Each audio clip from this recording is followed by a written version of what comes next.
Hi again, welcome back to the layout. Going to try keeping up with video updates now, fairly regularly. I've changed a few things. I've been working on it this week. I've changed a few things, although it doesn't look like a whole heap, but I have done a few things on it. One of the things I just wanted to point out, lots of people have used these before, obviously, these foam inclines, Woodland Scenics. Foam inclines. This is a 4% incline, which I originally had the chipboard, the board from here coming down to about here, I think it was. And there was just something not quite right. Well, first of all, I had to use the Hornby risers, or whatever you call them, the plastic ones, and of course they don't work because the trains kept on hitting them as they went down, and of course you can't model around them. So I needed something else, and I'd seen these, and look, I must admit it's probably the most expensive polystyrene in the world, except it does actually work. It is, I have to say, out of all the products I've bought for the layout and for other layouts, this I reckon has been the best, or definitely one of the best, if not the best.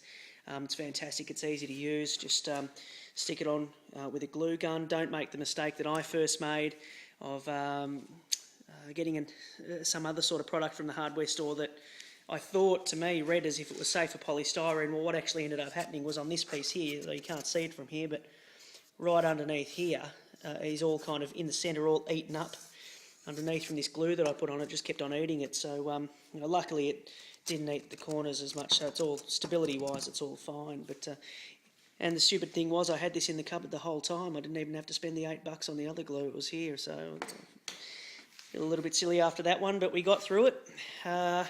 So I'll show you some other features that I've been working on. Okay, just quickly, I finished the surround, the little control area here.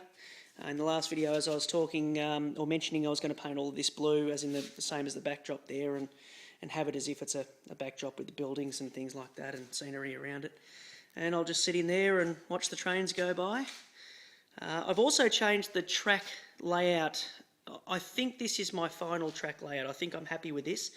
The only thing I do need to do, and I'll just take you around here, is I do need to put in 2 points here. I need to put in two left-hand points here to join the two tracks, the inner track and the outer track. There. When I get those, I'll be set. I'm just going to have a little yard over there, or engine shed, and just a basic yard. And of course some tunnel portholes here, there and everywhere, wherever we go under something, obviously. And so I think I'm happy with that. I've just run the train around the outer loop, and it ran okay. I'll do some video of that in a sec. One of the things I have noticed, and I had heard other YouTubers mention it, but I've certainly noticed it myself, is just how important it is with DCC to get the current running through the track correctly. I haven't done any dropper or feeder wires or bus wires or anything like that yet. I will be doing it because it's a must for DCC. You just need every little skerrick of signal going through those tracks. And I had a problem with this existing track here, which is part of the existing layout, and I couldn't get any current going through here, which I've since fixed. But that's because I definitely ballasted incorrectly there.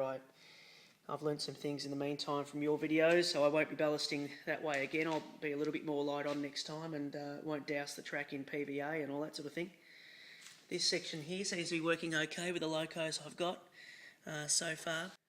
Okay, I'm going to start with my American diesel. This is the one that I said in the last video has sound, although it is quite loud. And I did get a couple of tips on how we can turn that down, which I will be looking into. I've got the sound turned off at the moment. I'll just turn that on. I don't know if you'll get the full, the sort of screechiness that I was talking about last time, but we have all the normal standard functions in here. That probably comes up quite loud, I don't know. I'll see how this one goes, and I'll see if I can follow it on around the track.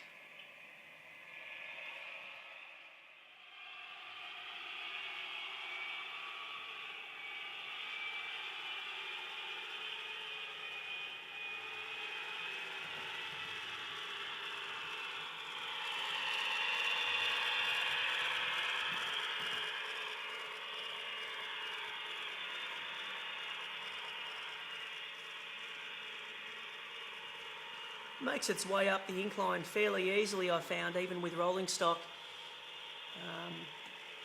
So I'm happy with the way that that's worked out, because it wasn't behaving like that earlier before I put the foam down.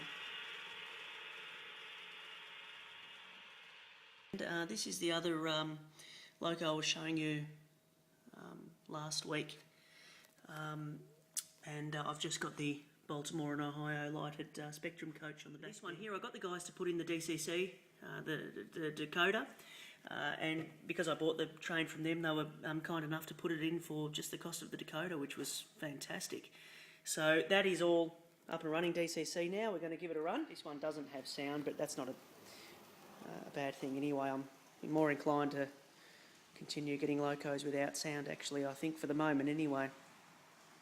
I'm certainly not converting them to sound at this stage because it's so expensive. But this one, I just love the look of this one.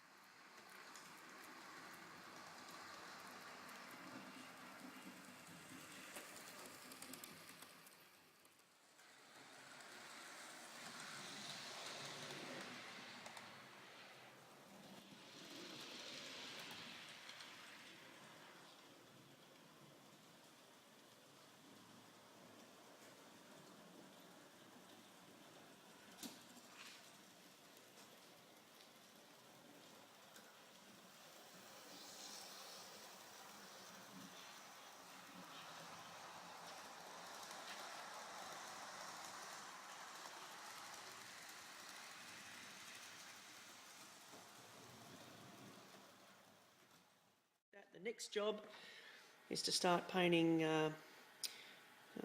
under the tracks grey. So I've got grey paint ready to go, cheap brush ready to go, tracks ready to go. Start painting grey, and then we're on our way. And thanks for watching. Catch up with you hopefully in the next week.